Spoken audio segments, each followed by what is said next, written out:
Kia ora, tēnā koutou katoa. Welcome to Aotearoa, New Zealand. We're in Tamaki Makaurau for Gator's birthday. That's the biggest event of the day. We also have the 36th America's Cup, day 4 of that. We've got races 7 and 8 coming up. It's on tenterhooks, it's 3-all. We've never had a cup like this where teams are trading races. It's absolutely incredible to watch. And I think we really have to take a moment to appreciate what we're witnessing, especially, with the events of the last year. So, happy days. Anyway, Gator, one thing we saw yesterday was about gas and keeping it close in a match race. Yeah, absolutely. So, at the end of the day, we're match racing, right? It's the America's Cup we're foiling around, and that's really exciting. But it comes down to the basics, and we've talked about this before. And yesterday we saw 2 different situations. One, Luna Rossa was in front, and Team New Zealand was putting the pressure on them, putting the pressure on them, and they never let up. And Team New Zealand was right behind them, which means that Luna Rossa's on their toes, right? Anything, one mistake, and Team New Zealand had a chance to overtake, and we see there's not a lot of passing lanes on this course, so what that means is one mistake, and that is classic match racing. Even here in the Elliott Sevens at the Royal New Zealand Yacht Squadron, that's what we do.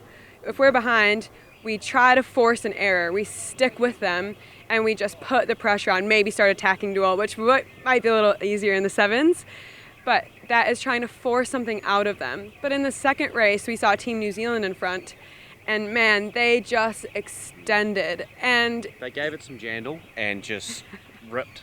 Absolutely. There was, even Luna Rossa just wasn't able to put any pressure on them because they were so far ahead. So that's really just, you can't force an error out of them. That would have to be on Team New Zealand to make a mistake. And even then, it's arguable if a mistake would have seen a lead change. They were so far ahead. This is match racing, and match racing in AC 75s, but the principles are the same. So anyway, today, race day 4, races 7 and 8. We're out at course A today, which is the same as yesterday. So let's take a look at the forecast from our friends at Predict Wind.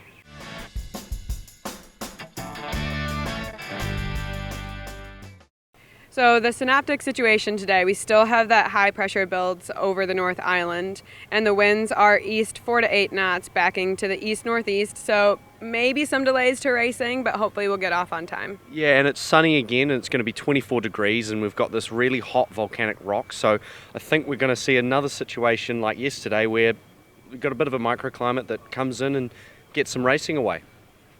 Absolutely. So the tide is high at 8:54 tonight, which means it's coming in all day. It's going to be wind with tide, so more current on the shipping lane side of the course. And as always, check out the Predict Wind observations on the racecourse at the race time to check for the wind limits.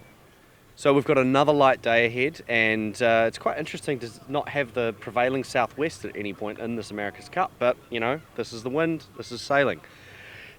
One talking point that is a bit interesting is supposedly how ETNZ are struggling to foil and things like that, but I'm not convinced that that's occurring in the low wind range. And if anything, I think actually Luna Rossa might be struggling to stay on their foils a bit more. Gator, what do you think about that? Yeah, there's a lot of chat. They're different foils, they're different packages together, but we're seeing completely different modes from these 2 boats. New Zealand sailing lower, faster, and Luna Rossa is sailing higher, slower. And they might just have different techniques on how to stay on their foils and what's working for them. So I think we're just seeing those different practices come into place. And yeah, maybe it's more difficult for Luna Rossa in this really light stuff, but I think we're going to see more of that today. Very well said, and we're looking forward to another day of racing. Hopefully we get 2 away again. And just to finish up, a big thank you to our sponsors and all of our supporters of Live Sail Die. We couldn't do this without you, and happy birthday, Gator. Celebrate for me, everyone.